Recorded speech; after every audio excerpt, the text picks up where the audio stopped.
Ladies and gentlemen, welcome. Welcome to tonight's discussion, which asks a question: is classical music elitist? I'd like to start our proceedings tonight by inviting you to give a warm welcome to a performance from Andras Sarkozi.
My name is John O'Brien. I'm head of communications with MCC Brussels.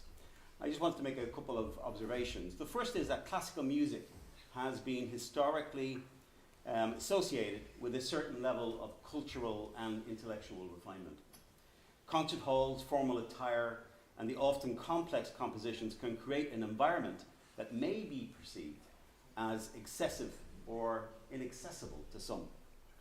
The repertoire itself, composed by masters like Mozart, Beethoven, and Bach, requires a degree of musical literacy to fully appreciate, further contributing to the perception of elitism. But at the same time, classical music listening is undergoing something of a renaissance. Across Europe, classical music is enjoying unprecedented popularity on streaming services and on new radio stations. And a variety of community orchestras and other initiatives are bringing participation to new audiences. Yet the art is still targeted by accusations of elitism, or in the case of major composers like Bach or Beethoven, as being part of white supremacy, maybe even colonialism. What is the real value of classical music? For decades, it was assumed that because of its aspiration to true beauty, it was a universal art form that was in principle accessible to anybody who had the ears to hear it. At the same time, schools and wider culture didn't shy away from trying to transmit the tools needed to truly appreciate the finer points of classical music. Today we are told that classical music is bound up with a very narrow white Western sensibility. Those who enjoy it are inevitably then maybe a narrow elite. Do we need to recover the aspiration to universalism in art and beyond? Those are the type of questions, that's the type of area that we want to explore tonight.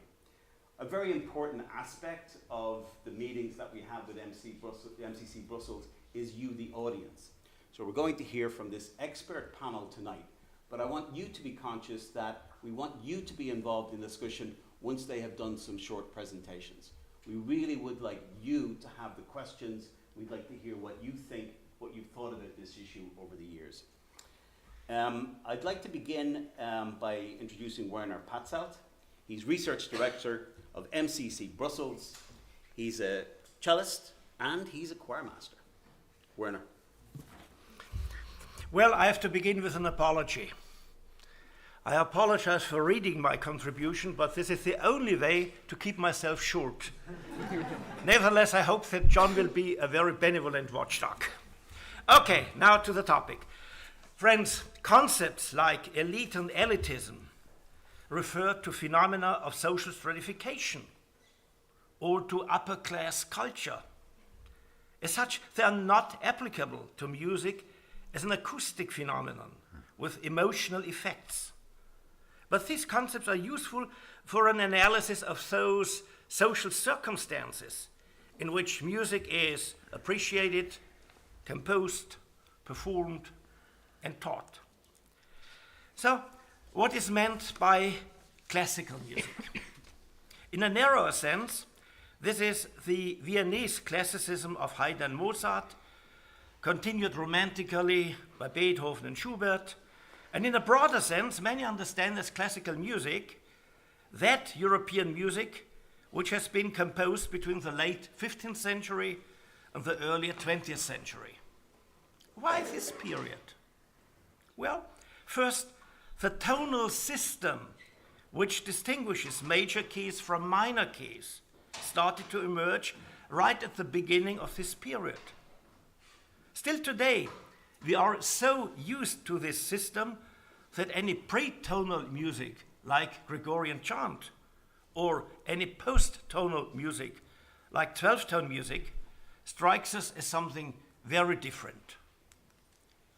The second reason for a broad concept of classical music is that during that half millennium of non-contested tonal music, composers usually were referring to the predecessors when writing music. When a new generation of composers came up, it certainly introduced innovations, but always retained many established compositional practices.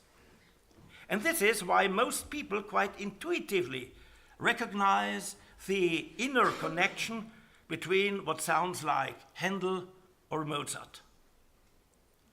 So, what might be elitist about all this? First, classical music originated from vocal music sung in the services of churches and abbeys. Efforts to standardize Western Christian liturgy in the 9th century set a process in motion during which today's musical notation was developed over the course of around 3 centuries.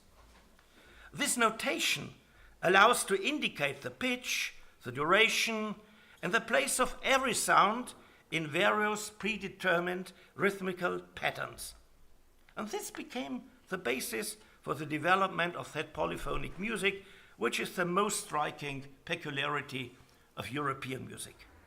Exactly here, the developmental lines of popular and elitist music diverged. Instrumental music was the domain of minstrels who could manage without any knowledge of sheet music. Usually, they learned their craft from practical experience. For centuries, they entertained both the common people and the higher social classes at dance events and at non-liturgical festivities. Vocal music, however, was the preserve of professional singers, employed by cathedrals or princely courts. These musicians learned to read and to sing musical notation, thus they could share music easily across regions and, in the meanwhile, across centuries. The result was a network of professional musicians across Europe and a vocational elite. Acquiring the skills to either sing sheet music correctly or to play it fluently on an instrument is based on virtues like self-discipline and on years of steady practice. Making both self-discipline and steady practice reliable parts of one's general personal habitus from childhood on, ideally. This opens opportunities for social advancement. The later historical manifestation of this connection of musical and vocational virtues is the well-educated middle-class household in which there is a piano, where all the children, often following their parents' examples, learn to play an instrument and or to sing. Coming from such families, in turn, correlates in a non-random way with the attainment of social positions that confer prestige and influence. Conversely, it was customary for young court nobility in the 16th century to learn not only the skills of hunting and warfare, but also to sing and even to play an instrument. This was because the ability to make music together was considered as a particularly valuable status symbol. The bourgeois consequences thereof include the ambitious but non-professional musical activities of so many medical doctors and lawyers, as well as the prestige still gained today by having house concerts in one's own home. And no less important is for the elitist character of classical music its inner dimension. As this music arose from liturgical singing, it transported meaning and thereby cultural capital. And it did so from its very beginnings. In fact, the composition of masses became the first field in which European composers competed for prestige and advancement. Later, the opera replaced the mass in this function, namely from the 17th century onwards, when first princely and then civic musical patronage joined the hitherto primarily ecclesiastical patronage of musicians. In both cases, opera and masses, liturgical chant, words and music are and remained closely linked. This gave rise to stylized musical ways of expressing emotions and meaning. Out of that, cultural codes emerged. Knowledge of them distinguished and still distinguishes connoisseurs from those who only have an intuitive approach to the music they hear. Those going to church regularly had and have good chances to learn such codes merely by the habit of listening to sacred music embedded in ritual events. In operas, which were historically the second major playing ground for professional composers, the plot does build bridges between the meaning of words and the music played. But different from traditional going to church, only cultural or economic elite groups could afford attending opera performances regularly, thereby learning the musical and performative codes used in operas. Still today, those present, of course, excluded from my argument, still today, even non-addicts to the opera often like being seen there as a marker of their social status which they have achieved. Much of musical meaning became even more abstract and therefore more elitist from the 18th century onwards. At that time, purely musical forms had emerged or solidified, such as the sonata form of the symphony. These very forms now became carriers of musical meaning. Such meaning, however, was henceforth accessible only for musically knowledgeable people. And even dance music became aristocratized, so to speak, in the form of the Baroque instrumental suite, after having been left to musical craftsmen for centuries. And together with such chamber music, a class of professional instrument players emerged as part of an elaborately educated vocational elite. Along with that, much instrumental music became elitist as well, both in terms of compositional standards and level of performance.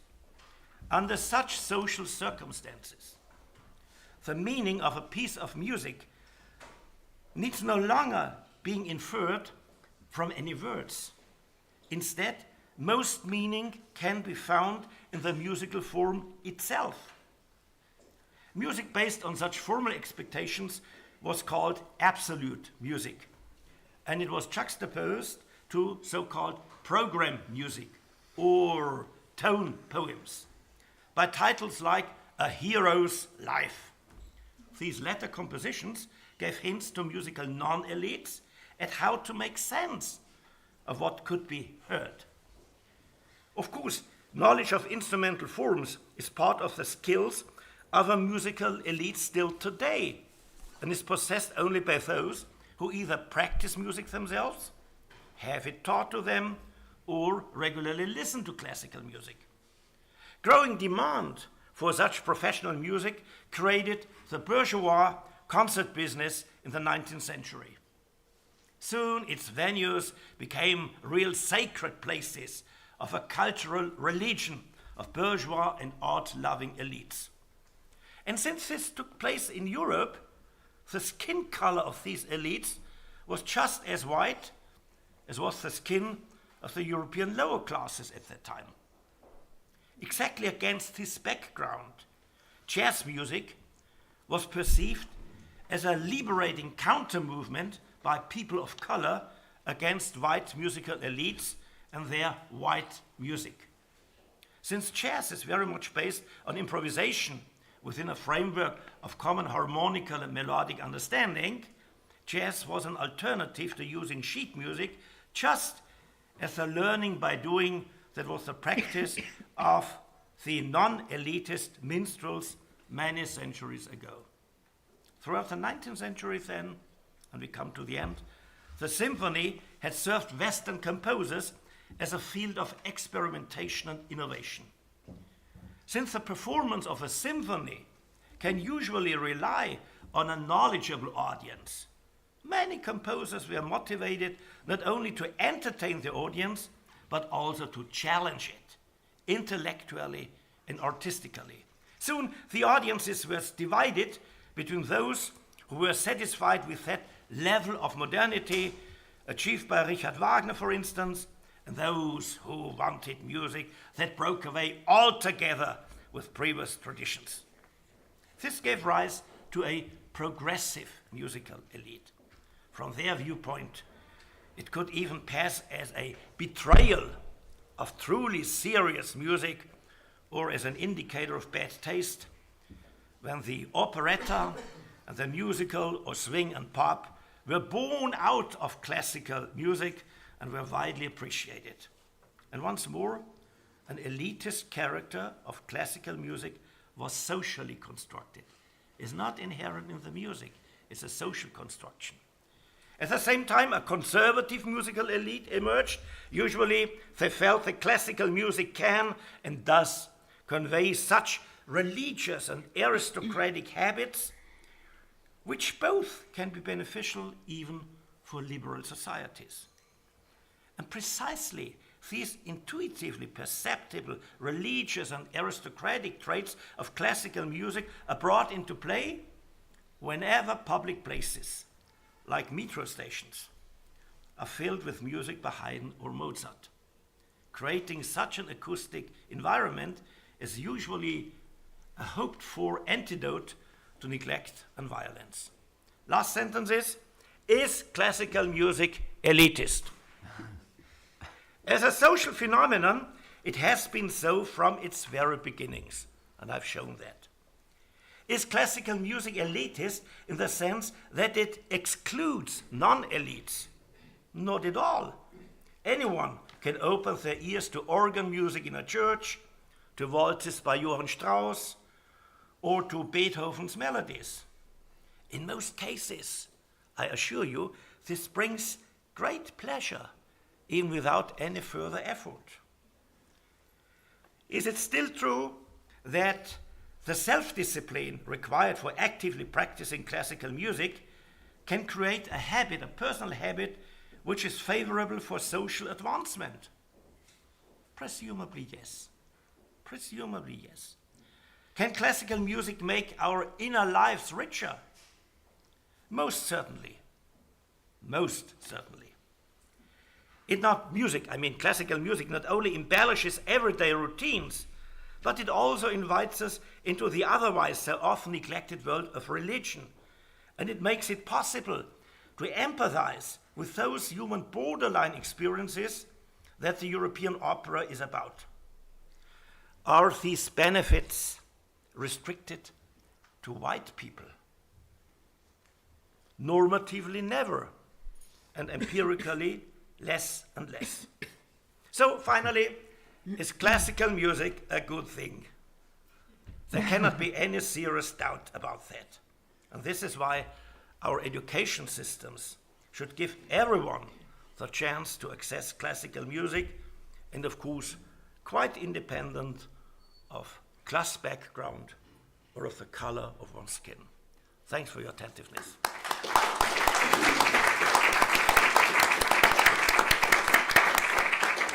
Fascinating, and there's a lot to unpack there, Werner.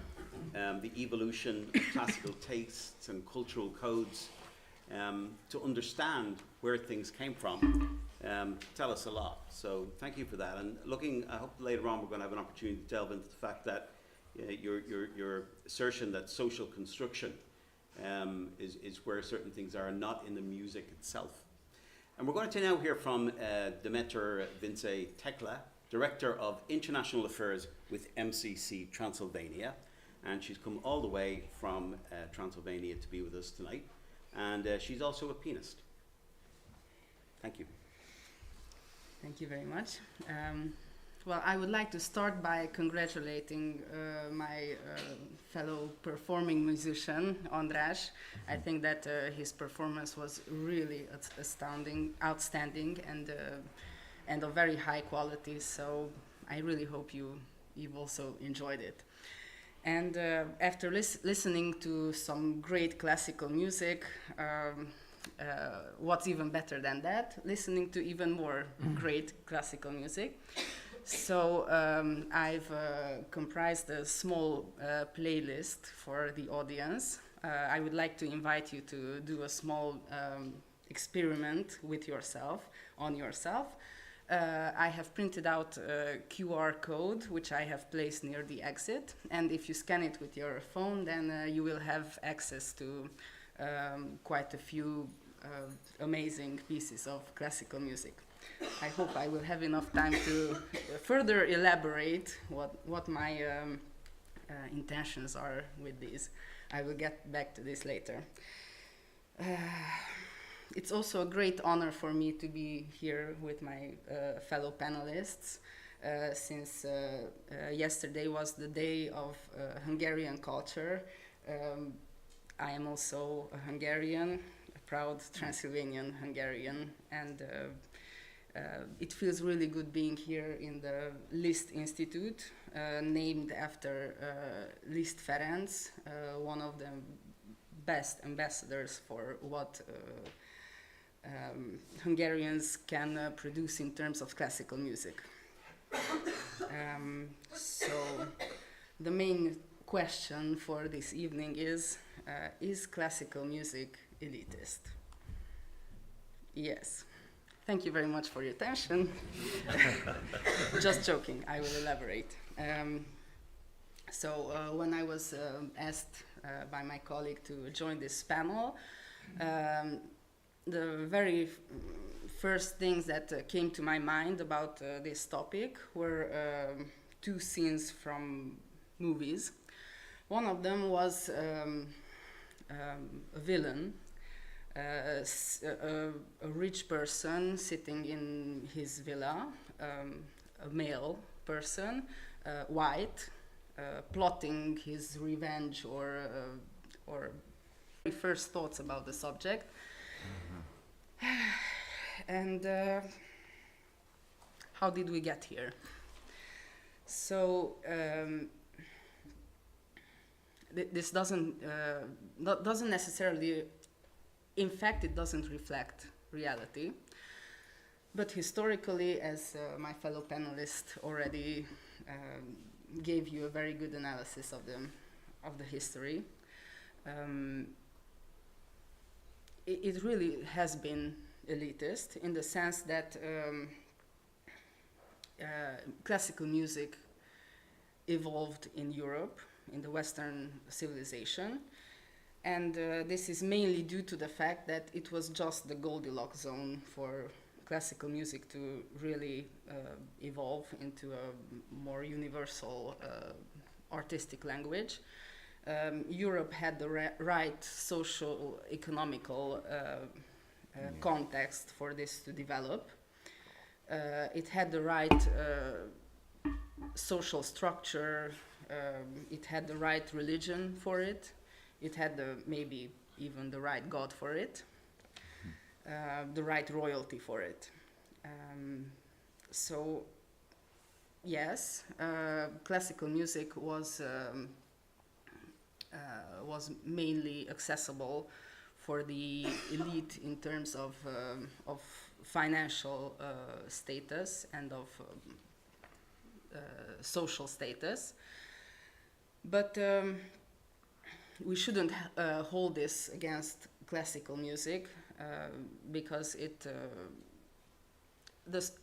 just the historic circumstance that needed to exist for it to develop.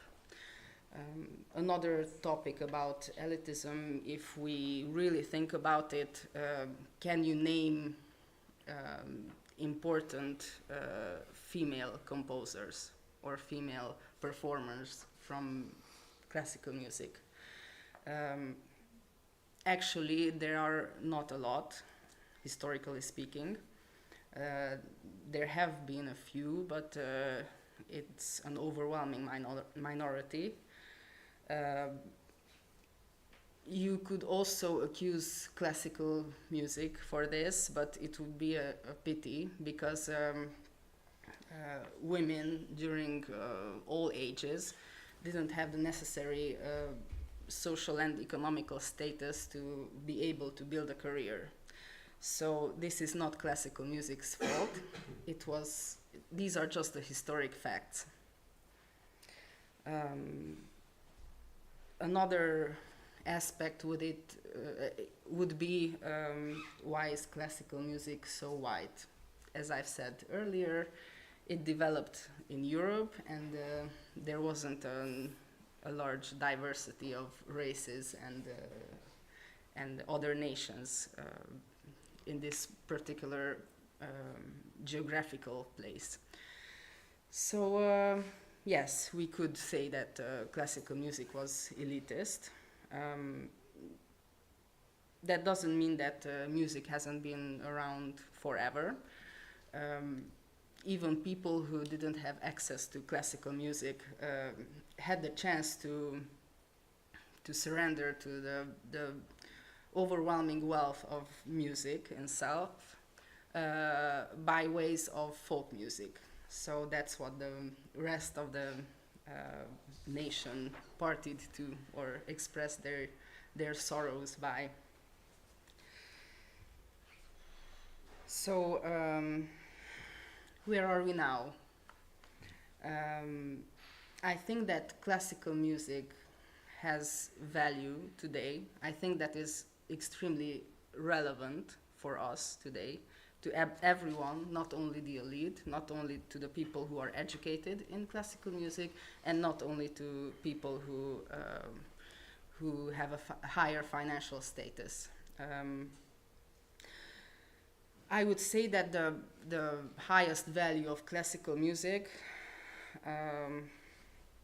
you can observe it in small children. In the first instance, they learn how to use their hands. They absolutely cannot resist the urge to start producing music. They grab anything and probably start rhythmically pounding different objects. A need for music, we could safely say that it's innate with us. Also, my children cannot resist any chance to dance to any kind of music. Even if my phone rings, they start partying like crazy. So that is a true testament of how great of an impact music in general has on a human being. What differentiates classical music from pop music would be that it portrays far more nuanced human experiences and human feelings. It is basically like a simulator for your feelings and for your thoughts. You can absolutely live out your emotions and go to heights or depths that you never had a chance to know in the banalities of everyday life. So in this sense, it really has a very strong impact on the human nervous system. And it also incorporates sublime beauty. So I would like to invite you to do another experiment. Go to a concert next week or next month, and while you are there, seated and listening, close your eyes and please resist absolutely any effort to control your thoughts and feelings, and just let every feeling flow freely through you. And maybe you will have thoughts or flashback of memories which seemingly doesn't have absolutely anything to do what's actually going on, but maybe, just maybe, the music has triggered a memory or a mood from your past. Maybe it is absolutely not a coincidence that that you are having exactly those specific thoughts and images and even sounds in your soul. So if you want to understand the true value of classical music, you absolutely don't have to be an expert of it. You don't have to have studies. And if you try listening to it this way, then probably it will communicate with you in some way or another. And it's okay if you drift off to sleep, because maybe it relaxed you so much that you can finally let your guard down.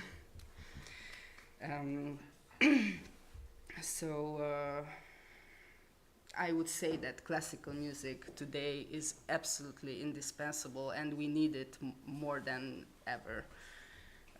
You can also use it as a museum to walk through music history and just to see and imagine how it felt to be human in different ages during history. What exact flavor of a specific feeling you can experience while listening to music. That's why I comprised that playlist, because it takes you on a journey from the Baroque era until the present day. And I've chosen to analyze the feeling of sadness and to show you different forms of it, because nowadays we really don't have a lot of help with processing emotions, and we have particularly less help with processing negative emotions.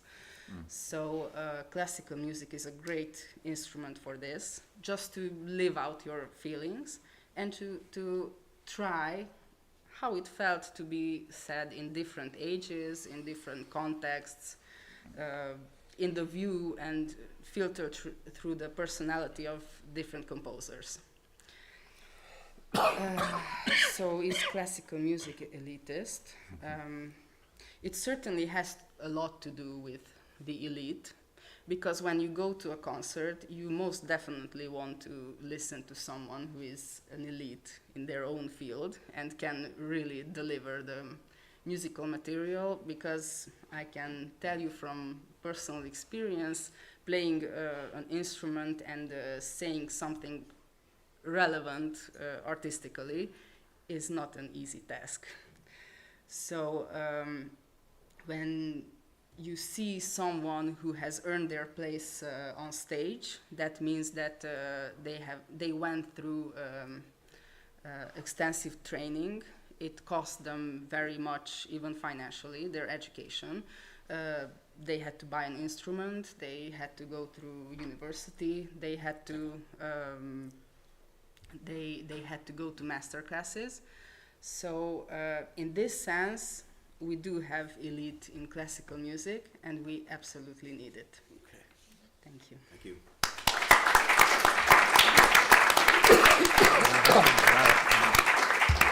Thank you, Tekla. An interesting observation, you know, the female composers and the lack of them in the past, that looking at it as being social and economic historical factors that created that situation. And also, you know, a lot of white Europeans like classical music. A lot of black Africans like African music. It doesn't mean that people don't enjoy world music, or there's a lot of Africans who don't enjoy classical music, but where things started maybe says something about the evolution and who was attracted, at least initially, to it. I'm delighted to introduce to you Ivan Hewitt, classical music critic with The Telegraph and author of the book Music Healing the Rift. He's a broadcaster, professor, and at the Royal College of Music. Ivan? Thank you, John. Oh, it's always difficult to be number 3 on these occasions. Maybe I should just dispatch the question first of all. Is classical music elitist? Well, of course it is.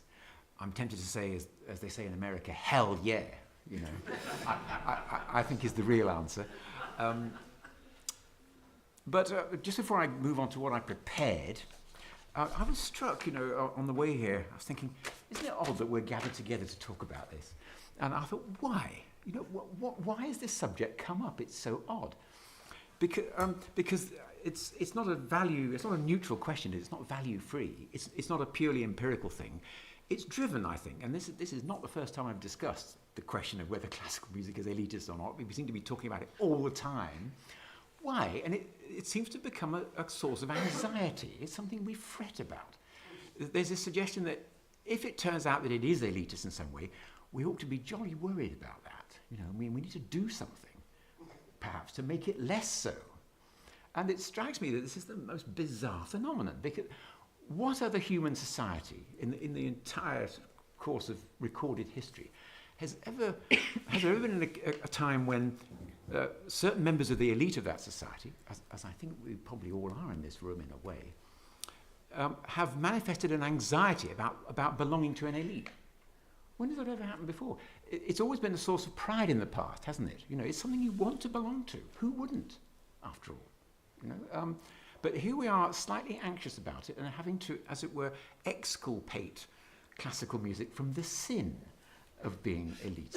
I would like to suggest, first of all, that's a bizarre situation to find ourselves in. Why should we be looking for some reason to excuse it somehow? So I just park that for a moment and move on to the question of when this oddity happened. When did it come about, this reversal of opinion, this reversal of valuation happened? Or to put it a different way, when was classical music's high noon? You know, when did it reach its apogee of status, financial clout, and reach in the media? And I would suggest it was maybe in the 1950s or 60s. When you look back to that golden age now, you know, when Arturo Toscanini had his own show on the television. Isn't that amazing? You know, and the NBC broadcasting company created an orchestra for him, especially for him.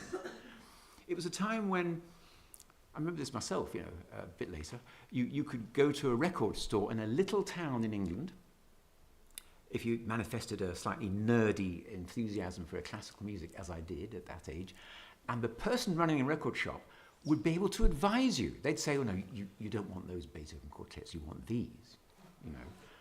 Can you imagine that now? You know, can you imagine, you know, a record company, a broadcasting company setting up its own orchestra?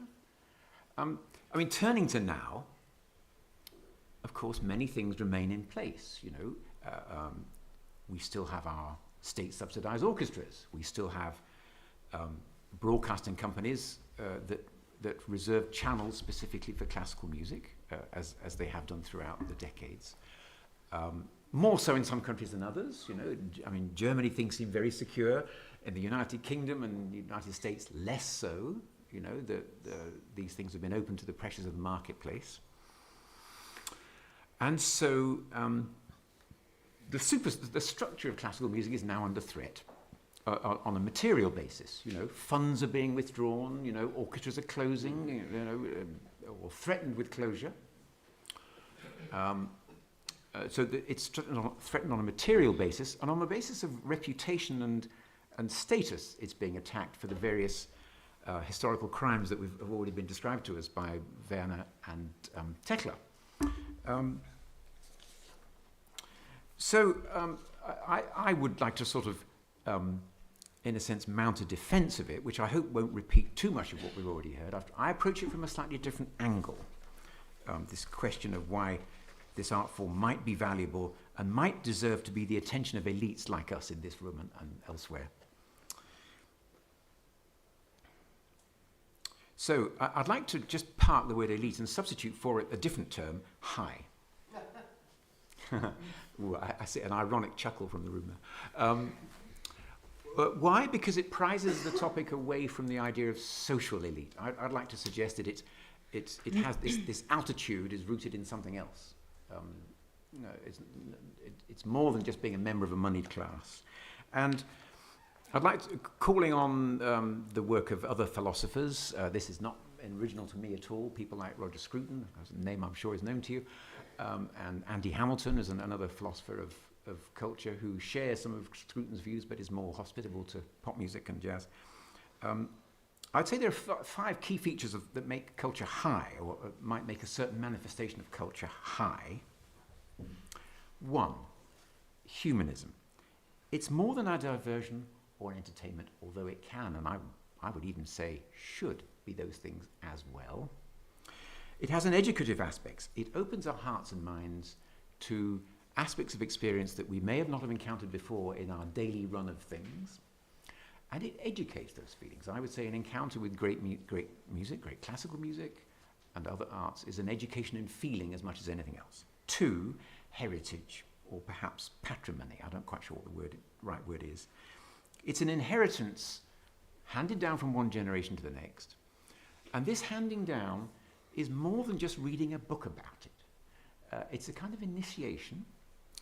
It may come from professors, and it's worth remembering, isn't it, that the word professor in its old meaning means to profess something. You know, you don't just have a bundle of facts at your disposal. You assert the value of something. You profess it. So that's, I would say, is the heritage aspect. The aspect of judgment, which comes not just from people like me, but it comes when you go to the pub afterwards. You know, you go to the pub after the concert and you chat about it, and it may not yield formal judgments of value that would stand in a, you know, it could be a publishable quality, but you come away quite possibly enlightened by them. You know, your judgment of it would have been refined in conversation. So there's this, at different levels, an education of taste takes place, I would say, through the practice of high art and classical music. Maybe not exclusively so, we can come on to that later. 4, elitism. Yes, it was indeed, as Werner so eloquently described, the creation of social elites in the past. It no longer is. I think it's become elite in a different way, which I'll move on to in a minute. Number 5, lastly, common meaning, inclusion.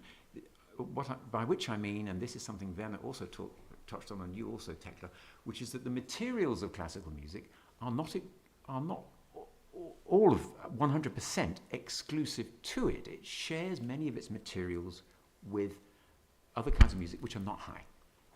And that's really vital. If that were not the case, classical music would live on a desperately lonely peak, wouldn't it? It would be marooned on this peak of eminence, and nobody would understand it.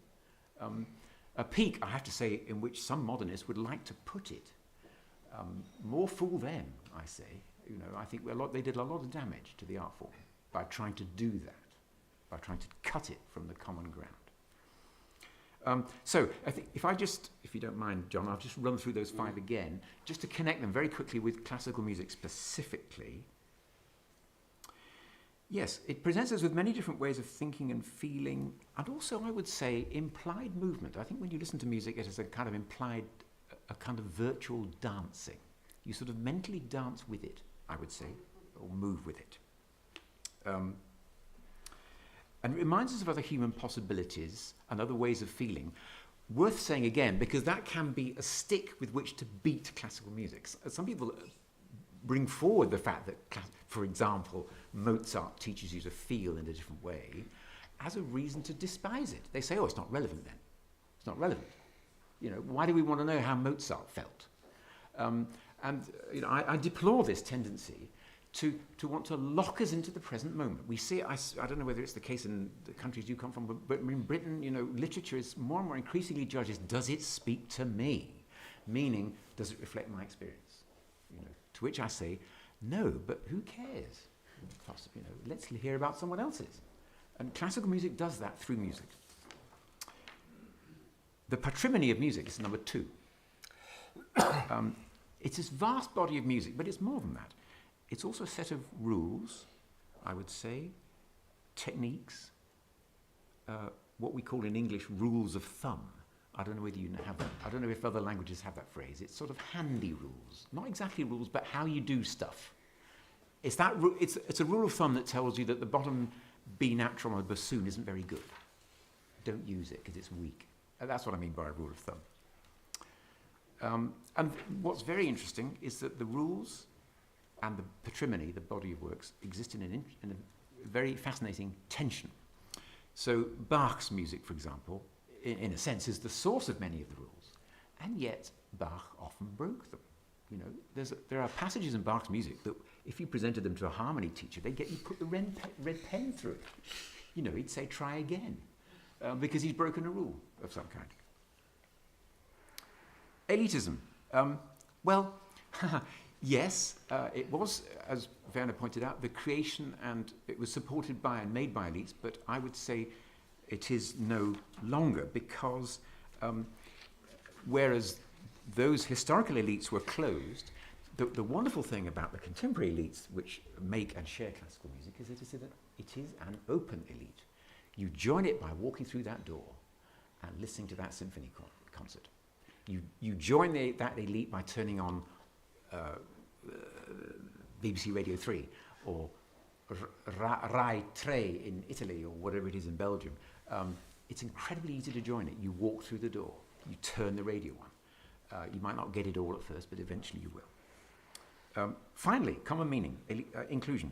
I sort of said it really, but I'll just remind you what I said, which is that the classical music material is as it were, fades away or proceeds by shading off into other areas of music. Its materials are mostly, I would say, shared with, hymns, marches, folk songs. They have many things in common, materially. A couple of final remarks, because I'm sure John's looking at the clock. How does this all apply to the present moment? Well, as I said at the beginning, it's most odd that we should be debating these things. There's a strange kind of magical thinking, isn't there, which I think is taking root nowadays, which says that if something in the world conflicts with our cherished ideology, if we shout about it enough and say that we disapprove of it enough and loudly enough, that thing will magically disappear. In response to our shouting. I mean, the binary nature of human sexuality, dare I say, is one such example. There are people out there who think as if they deny it long enough, it will indeed vanish. Now, the same I think is true of elitism. Honestly, I think it is Werner may want to quarrel with this, I'm no social scientist, but it seems to me that the urge to distinguish oneself and to rise up and join an elite of some kind or other is an ineradicable part of human nature. And it's not going to vanish just because a bunch of over-anxious people say, oh dear, I'm a bit worried about classical music. Oh, it's a bit elitist, isn't it? What can we do? You know, how can we take it down off its pedestal? I would say this is exactly the wrong way to value it. Put it back up there. I'd say put it on that pedestal and everyone will want to go up there because everyone wants to be part of an elite, honestly, especially an open one, especially one that's relatively easy to join. So stop fretting about it. Stop fretting about the fact that it's elitist and rejoice in it. It's a product of and for an open elite, and that's a marvelous thing.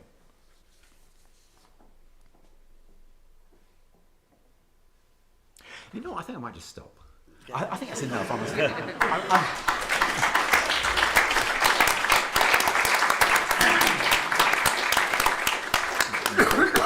Thank you, Ivan. And that's a very valuable framework you've given everyone in the audience as well as to how to think about it. So thank you for that. I'd like to hear from you now in the audience. If you can keep your remarks brief and to the point so we can get in as many people as possible. Over here, can we have the microphones, please?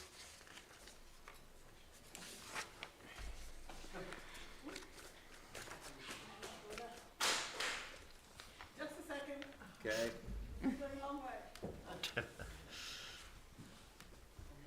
Thank you. Thank you very much. Hello? Hello. We can hear you. Okay. Good. Hi. Thank you so much for your brilliant presentations. That was, oh, there we go. Yes, I said there were great presentations. Believe me, that was what I said. I do have a question about, I'm going to play devil's advocate here, because I don't think elitism is always in the news and headlines at the moment. But I think what people seem to be criticizing classical music for is the canon. The canon, the dreaded canon. Why is it full of old white men? Why do we have to listen to Mozart and not Chevalier de Saint-Georges? You know, what is the difference? Can we not be all equal here? So is that the elitism that people are talking about? Thank you. That's very I'd good. like to put the microphone over there. Yes. We'll take a couple of statements and then come back to the panel. Is that okay? Yes. Yeah, I mean, classical music is elitist, has been outlined, but it's also deeply subversive as well. If you think of something like Yehudi Menuhin's recording of Bach in 1936, squeezed onto each side of a 78 RPM record, it was denounced as degenerate, it was banned. Something very subversive about that open culture that you can join, isn't there? Isn't that one of the real underlying tensions with classical music? Is because it's open, because you can join it, because of social mobility, because it's subversive. Isn't that part of the distaste for it? Good point. Oh, wow. Is there two microphones? Can I ask? There is two microphones. Could you give that to one of? Yeah. Thank you. Do you think that maybe classical music used in video games, or music used in movies, or music that is somehow strengthened by electrical means or bass boosted, do they also constitute classical music? Do they help people get closer to classical music, or they take us off track and they have a very negative effect on what you claim classical music can be, should be? Okay. So to start off with, Ivan, what about this? The canon full of old dead white men. We need something radically different. How do you feel about that? Well, I think the canon in classical music, as in other art forms, is never rigid. You know, it's quite porous in its boundaries. Things pass in and pass out quite fairly regularly. I mean, if you look at, for example, those wonderful essays of Donald Francis Tovey, you know, a wonderful Scottish professor of music who wrote classic books analysing works of music, which are still read now.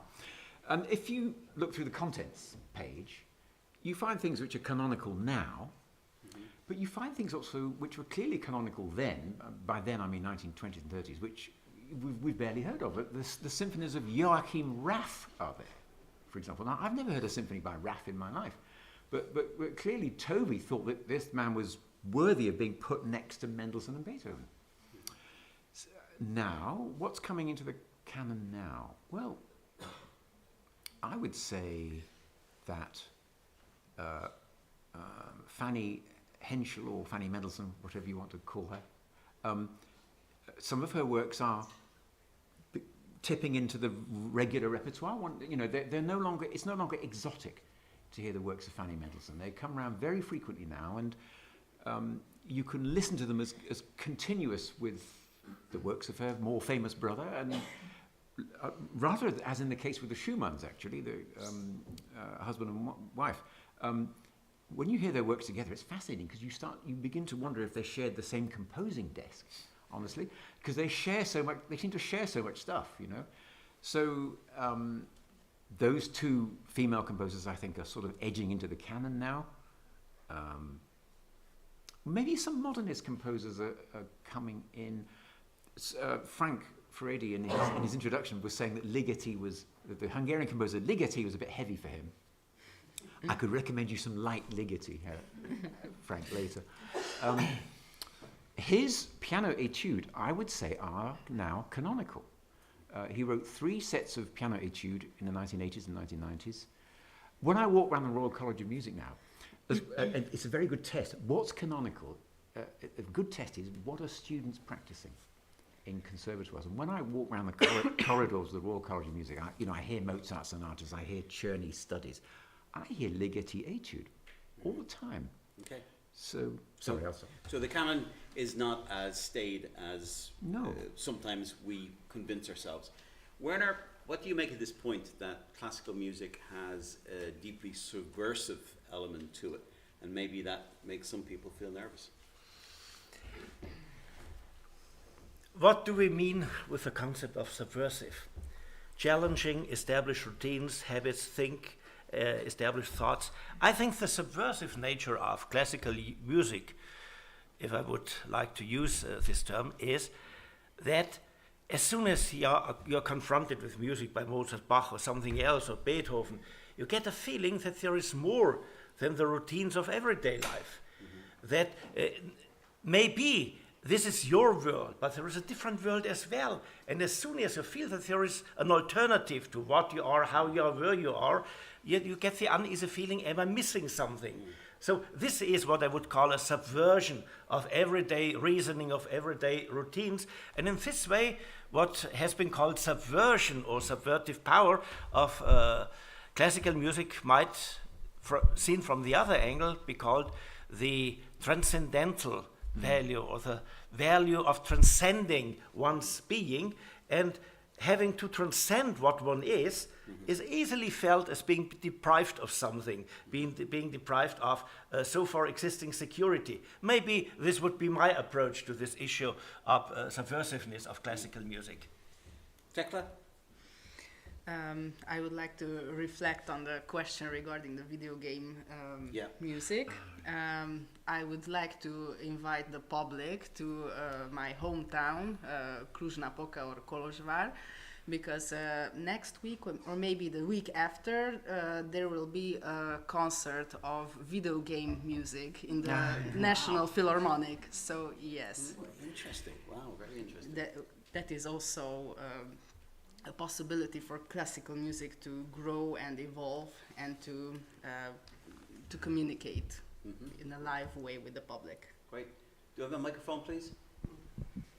I'll need a microphone more at the front. Yeah, thank you. Here, please. A musician as well. In the first round, that comments should be short, and I suppose that the second round is reserved for the longer comments. So first, I don't know if you know that when you press the string exactly on the middle of its length, that you get the octave of the ground octave. And when you press it on 1/3, you get the clean. I know Croatian expressions, but we say clean quinta. So so it means that what I want to say, there is something objective in music. It is not just we can debate on tastes and so on. There is subject things. So it means that classical music is beautiful and objectively beautiful. And also, I was late at the introduction of this violinist, but I think that he played the third suite from Bach, so the E major. E major one, yeah. And classical, it sounds like a jig or something like this. It's the final movement, isn't it? Yeah. Okay. Well, I think, We will yeah. ask him. So what I want to say, the composers knew it, and for example, Aliquot Stones, so he knew, Bach knew that this sounds good on violin when you have E major.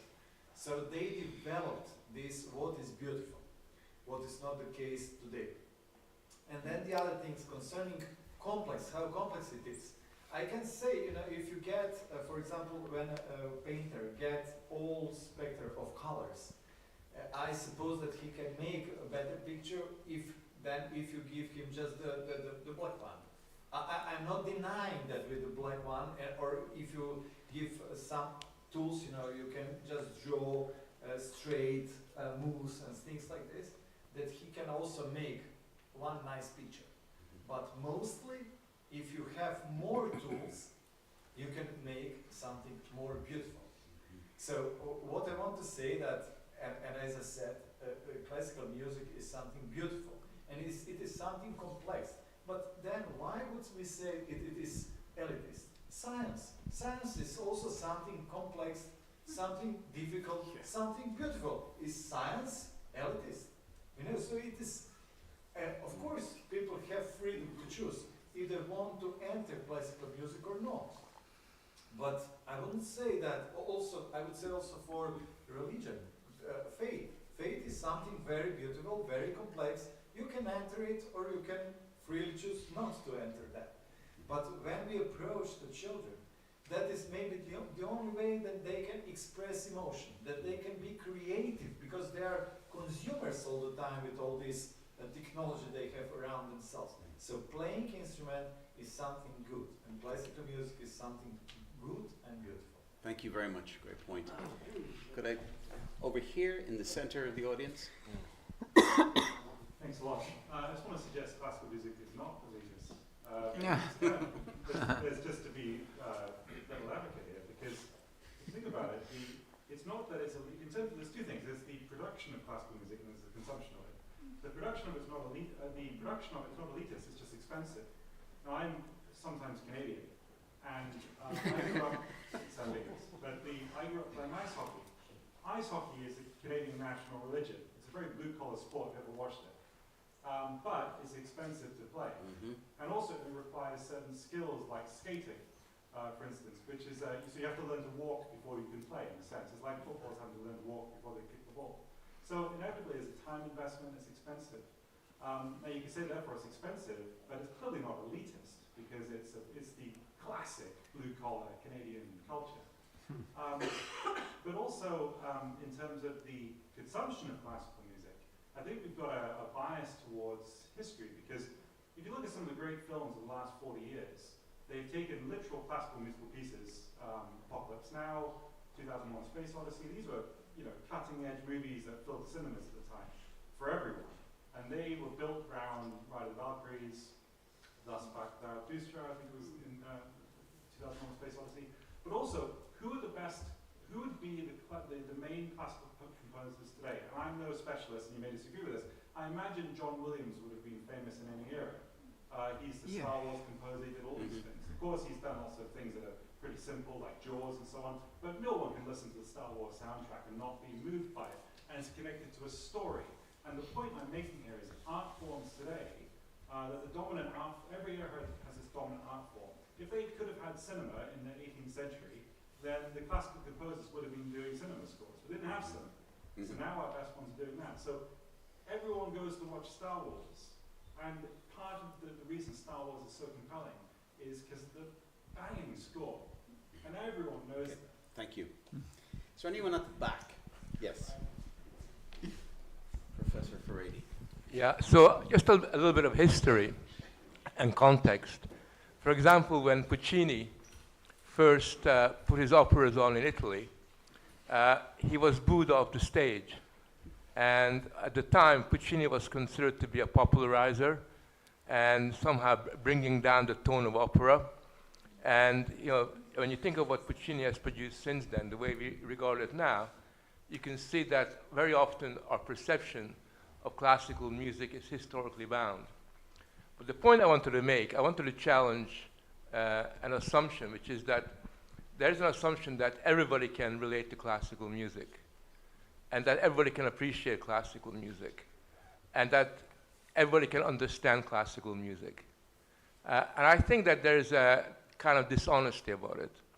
Because, to be honest, classical music, when you listen to it, and when you sit down, is a very demanding art form. It's not something that you can enjoy and consume the way you can do with rap music. With rap music, I go to the gym, and almost immediately, the rhythms are there. I don't have to make any effort. It takes over because it's just a very simple kind of rhythm. I actually think that we have to acknowledge the fact that, like all forms of art, all forms of aesthetic accomplishment, there is an effort that needs to be made. And our job, I think, is to encourage people to make that effort and to reward people for making that effort while telling them that there's a challenge that you're facing here, rather than to somehow imagine that it's something that is readily available and is readily accessible. Because if you do that, then we, first of all, we're dishonest with ourselves, but also then we end up demoralizing a lot of people who discover that it takes a lot of effort to actually get into an art form, which by definition is complex and by definition is often abstract in the way that it's constructed. So I just want to make the point, there's nothing wrong with the fact that not everybody gets classical music, in the same way that there's nothing wrong with the fact that not everybody gets nuclear physics or any other difficult question. Thank you. Werner, what do you make of that point, that classical music, there's nothing wrong with the fact that it's only might be only for some people and not for others? Well, see, if you have been listening to classical music from your childhood on, then it is something which sounds natural. But sit down in a taxi here in Brussels or in Paris, having an Arab taxi driver. Inevitably he's playing Arab music, which is absolutely accessible for him. Or take the case of classical Chinese music. Classical Chinese music has been in writing for more than 2,000 years. They still today can perform music out of the Han era. And take the example of the Beijing opera. You're sitting there and asking yourself the question, well, how long will it last? When can I get out of here? Whereas Chinese people, for them it is quite natural to listen to those sounds. So I really would underline the argument that for those who have been socialized in a certain acoustic and musical environment, it is natural to listen to organ music by Bach, orchestra music, even by Sibelius, even by whom, even by this guy. But this should not lead us into the hypothesis that classical music is something everybody really can digest and embrace it. It is valuable so much, therefore we should give as many people as possible access to it. Tekla, you were involved in Transylvania in a program where you were trying to, through schools and through other areas, trying to get more people to listen to classical music. Do you disagree with Frank and his point of view that maybe it's more for some people than others, or is that natural and normal? It's just a matter of making it accessible so those who want to choose can choose. I think that I do both. I also disagree and also agree. As it was my closing statement when I was introducing my part, I told the public that you don't need to have an education in order for classical music to have an effect on you. I strongly believe this, that classical music has value to a certain degree to everyone who is curious enough to listen, but it is absolutely true that if you want to unlock the next level of enjoyment and the next level of pleasure that comes with classical music, then the more you educate yourself, the more you acquaint yourself with it, Right. the experience enriches. So you don't need that an more. education, but it definitely helps. Yes, yes. Okay. Ivan? It's a tricky one. I mean, I acknowledge Frank's point that that with the best will in the world, not everyone's going to come to classical music, and it's an unfair demand to put on the art, isn't it?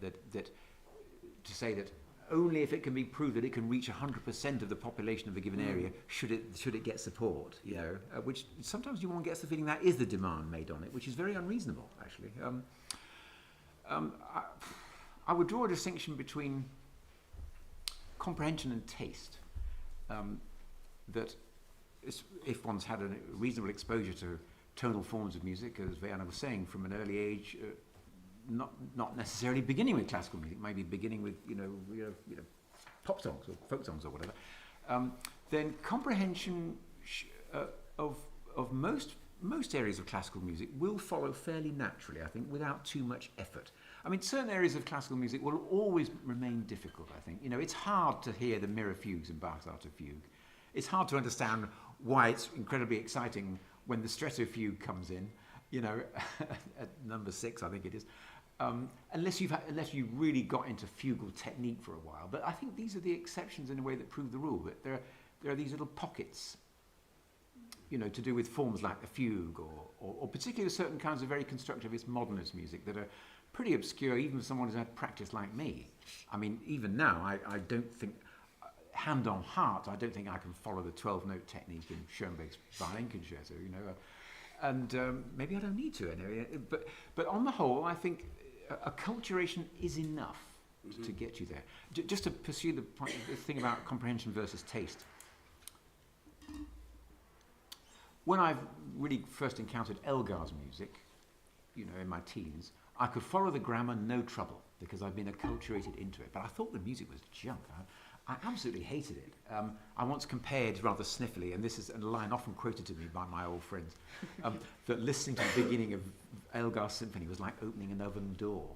You know, it was like this horrible blast of undifferentiated emotional hot air. I absolutely. But I now, looking back on it, I realise that I was actually rather a priggish young man who was much more into, you know, invertible cannons and boulez and stuff. I'm rather less priggish now, and when I listen to Elgar now, it makes perfect sense to me. You know, I've acquired it. I had the comprehension before of the grammar, but I lack the taste. Now, over time, I've sort of acquired the taste for it as well. So you need to draw the distinction between those two things. Thank you. Anybody else? Yes, here.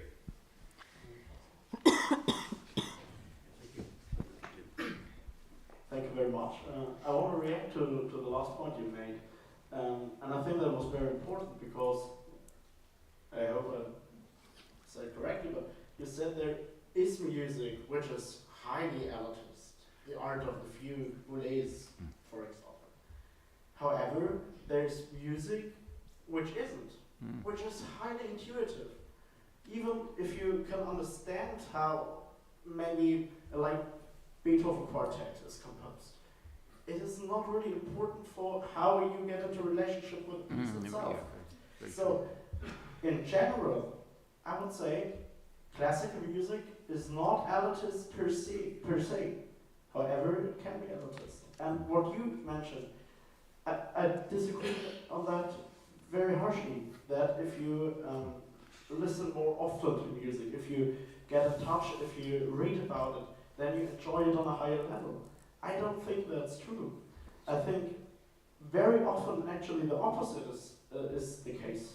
That if you go too much into the theoretical foundations of music, you don't enjoy it as much more from an intuitive point of view. Okay. And okay. Thank you very much. A good point. Back here.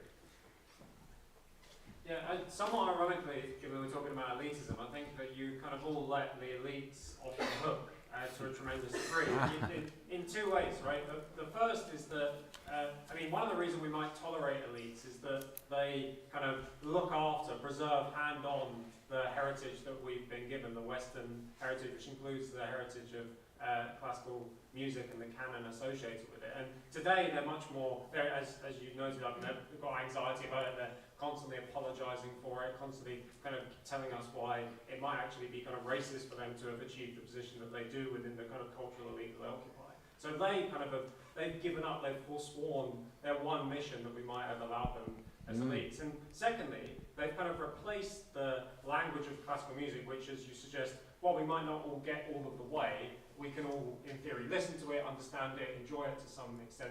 They've replaced it with a language which is much more incomprehensible than that of music, which is the language of decolonialism and woke ideology, which you can listen to hundreds of lectures on and be no further to understanding what on earth they mean. Because really, to understand that kind of ideology, you have to sign up to it, believe in it. You have to deny the knowledge of your senses and try and kind of absolve yourself through all these kinds of rituals. So in a way, they've like taken the language of classical music, which has a certain elitism to it, sure, but what they've replaced it with is much more exclusive. Now to get a job at kind of leading an orchestra or in a prestigious cultural institution, you'd have to spout all of this nonsense that does take a whole professional career to master in a much more kind of convoluted way than anything with music. So I think in both those ways, in a way, you're going to let our elites off the hook, and we should be kind of taking them to task a lot more.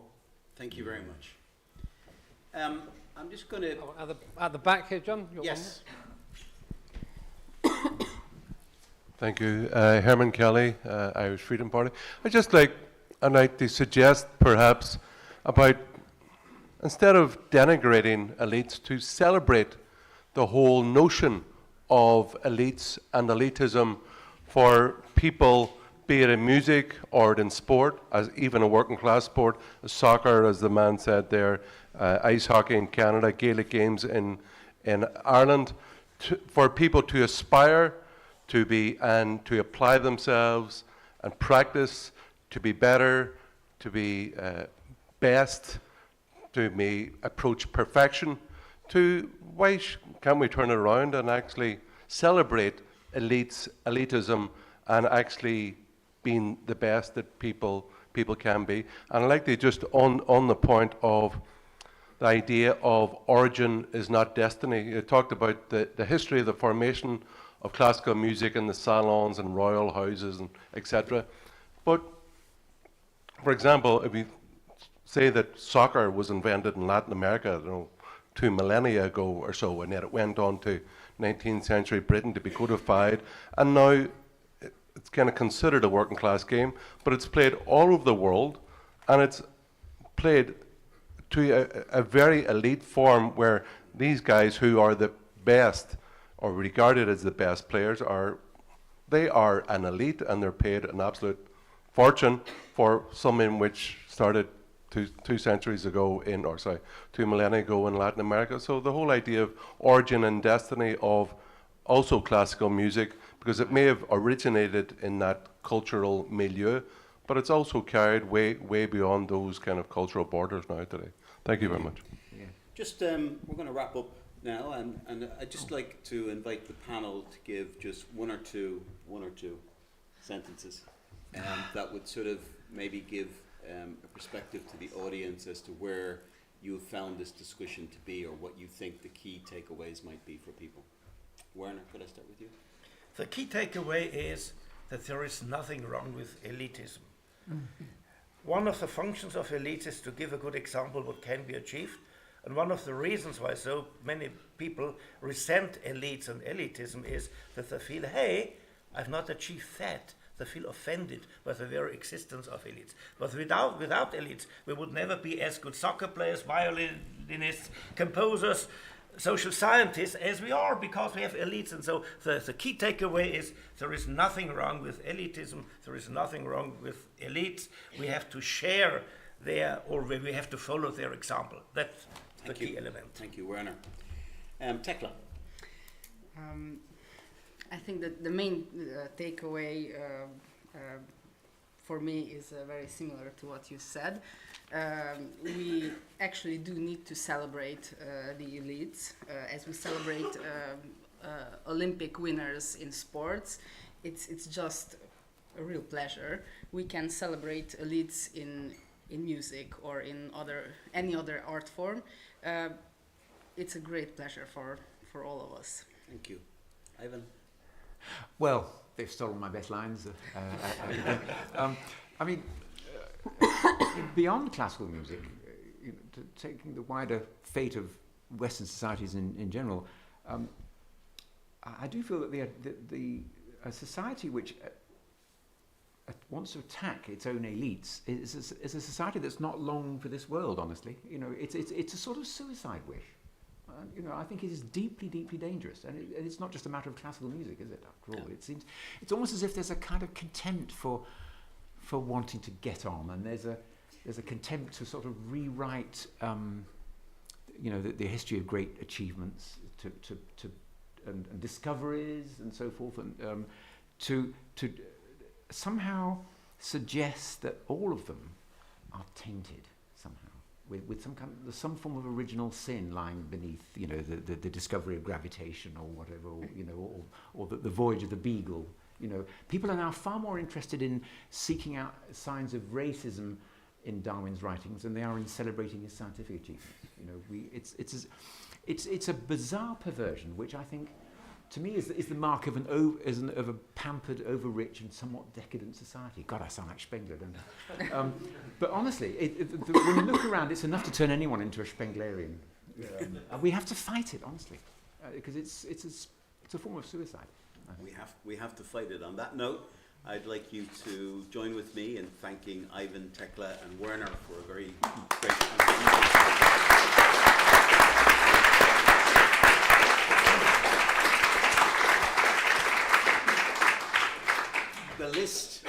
The Liszt Institute, where we're very fortunate we were able to have this meeting tonight, is a very important cultural space, and one that we're greatly honoured to occupy. I'd like you to join with me in thanking the staff, the leadership, and the director of the Institute for having us here tonight.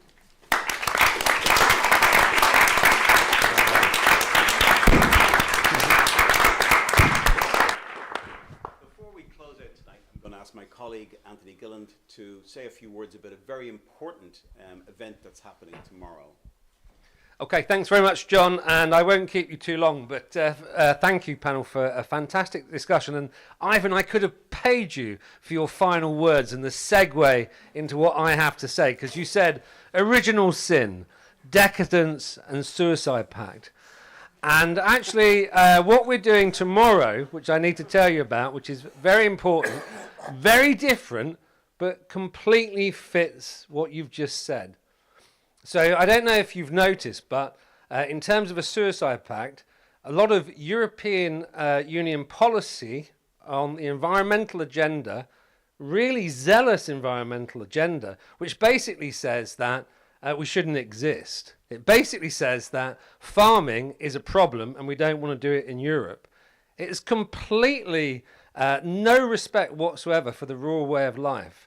And as you'll have noticed from news reports in Berlin, yesterday in France, there's also in Romania, in Poland, there's a lot of farmers who are now putting their necks on the line and saying, enough is enough. And what's really striking in Berlin was the number of ordinary people, the number of restaurateurs, the number of hauliers, lorry drivers, etc., who got behind them. So tomorrow, you may not have heard, but the French farmers are coming to Brussels, and we're standing with them. We've got some Irish farmers coming. We have farmers that we've worked with from Flanders coming. We have representatives from Holland coming, from Netherlands coming. And we're getting together to support the French farmers, to support their voice, and to argue against the decadence of the EU elites. So, if you would like to join us, the protest starts at 12 o'clock in Place du Luxembourg, if I use my bad French, but trendly known as Plux around here.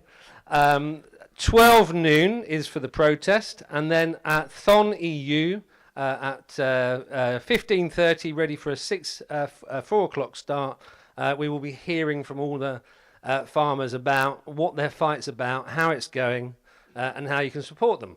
So you're really welcome. We'd be delighted to see you, and all the details. So Thon EU, but it's all on our website, which is brussels.mcc.hu. Okay? Thank you, Tony. evening. We're going to hear from Andras Sarkozi again, and I'd like you to welcome him back to the stage with us.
For some wine.